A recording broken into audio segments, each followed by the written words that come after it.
स्वागत है आप सबका अपना चैनल MS गिल इंफोटेनमेंट में।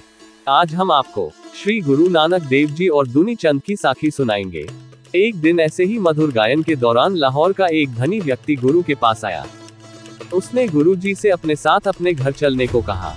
गुरु जी ने कहा, मैं यहाँ बिल्कुल ठीक हूँ, मुझे वास्तव में भव्य घरों का शौक नहीं है। इसके अलावा आपके घर में मेरी यात्रा से आपको असुविधा और अनावश्यक परेशानी हो सकती है। लेकिन दुनी चंद जिद पर अड़े रहे और बार बार अपना अनुरोध दोहराते रहे। आखिरकार गुरुजी उसके साथ उसके घर जाने के लिए सहमत हो गए। वहां पहुंचने पर गुरुजी ने दुनी चंद के घर पर कई बड़े प्रमुख झंडे लहराते हुए देखा। वह झंडों को देखकर मुस्कुराए। दुनी चंद गुरुजी और उनके साथी को घर के अंदर ले गया। उसने उन्हें खाने के लिए ढेर सारा भोजन दिया। उसने उन्हें पीने के लिए ठंडा पानी और अन्य रस दिए। फिर वह गुरुजी के पास हाथ जोड़कर बैठ गया।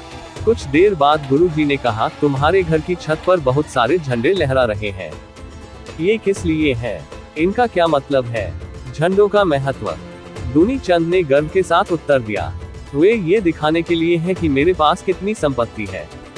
प्रत्येक झंडा 10 करोड़ का प्रतिनिधित्व करता है। 7 झंडे दिखाते हैं कि मेरे पास 70 करोड़ रुपए की संचित संपत्ति है। गुरु जी ने कहा, तो फिर तुम बहुत अमीर आदमी हो, तुम्हें अपने आप से बहुत खुश और संतुष्ट होना चाहिए। दुनी चंद ने उत्तर दिया, हे प्रभु, मैं आपसे झूठ नहीं बोल सकता। कुछ लोग हैं जो मुझसे कहीं अधिक अमीर हैं। इससे मुझे दुख होता है और मैं और अधिक धन पाने की इच्छा रखता हूँ। मैं शहर का सबसे अमीर आदमी बनना चाहूंगा। जब तक मेरी इच्छा पूरी नहीं हो जाती, मैं पूरी तरह खुश और संतुष्ट महसूस नहीं कर सकता। गुरु जी ने कहा, लेकिन क्या तुमसे भी अधिक अमीर लोग और भी अधिक अमीर बनने की कोशिश नहीं कर रहे हैं? ऐसा लगता है कि तुम्हारे और उनके बीच इस शहर में सबसे अमीर बनने की होड़ चल रही है। शायद सबसे अधिक संपत्ति की इस दौड़ में आप उन्हें हरा नहीं पाएंगे। उस स्थिति में आप कभी खुश नहीं रह पाएंगे। क्या आपने कभी ऐसा सोचा है? दुनी चंद बताते हैं अपने जीवन का उद्देश्य। दुनी चंद ने कहा, हे श्रीमान, मेरे पास इस तरह के विचार सोचने का समय नहीं है। मैं तो बस अधिक से अधिक धन इकट्ठा करने के लिए दिन रात मेहनत करता हूँ। गुरु नानक देव जी मुस्कुराए और बोले, क्या तुम्हारे पास मेरे लिए एक छोटा सा काम करने का समय होगा? दुनी चंद ने उत्तर दिया, बहुत खुशी से पवित्र महोदय, मैं आपके लिए क्या कर सकता हूँ? गुरु जी ने एक सुई निकाली और कहा, कृपया इसे अपने पास सुरक्षित रखें। अगली दुनिया में जब मैं इसे मांगू तो इसे मुझे दे देना। दुनी चंद ने गुरु से सुई ले ली। बाद में वह ये सुई अपनी पत्नी के पास ले गया। उसने उसे दे दिया और कहा, पवित्र व्यक्ति चाहता है कि हम उसके लिए सुई रखें। अगली दुनिया में वह इसे हमसे वापस ले लेगा। उसने कहा, क्या तुम पागल हो? एक सुई अगली दुनिया में कैसे जा सकती है? हम इसे अपने साथ वहां कैसे ले जा सकते हैं? वापस जाओ और इसे पवित्र व्यक्ति को लौटा दो।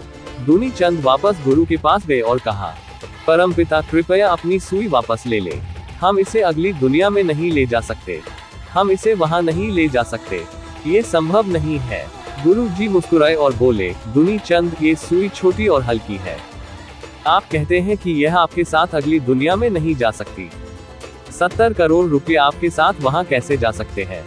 ये धन वहां आपका क्या भला करेगा? दुनी चंद का दिमाग जाग गया। दुनी चंद को धन की निरर्थकता का एहसास हुआ और वह गुरु के चरणों में गिर गया और कहा, कृपया गुरु जी, मुझे बताएं कि मेरा धन मेरे साथ अगली दुनिया में कैसे जा सकता है? गुरु जी ने कहा, भगवान के नाम पर इसे गरीबों को दे दो। भूखों को खाना खिलाओ, गरीबों को कपड़े पहनाओ, जरूरतमंदों की मदद करो।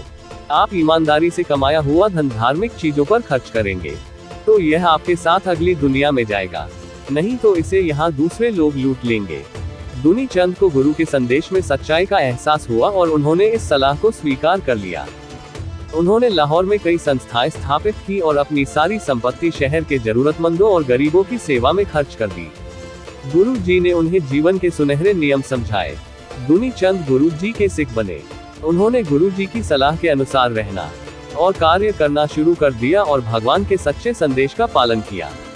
अपना कीमती समय निकालकर साखी सुनने के लिए सभी प्रिय मित्रों को धन्यवाद। और अधिक सिख ऐतिहासिक साखियां सुनने के लिए हमारे साथ बने रहें। वाहेगुरु जी दा खालसा, श्री वाहेगुरु जी दी फतेह।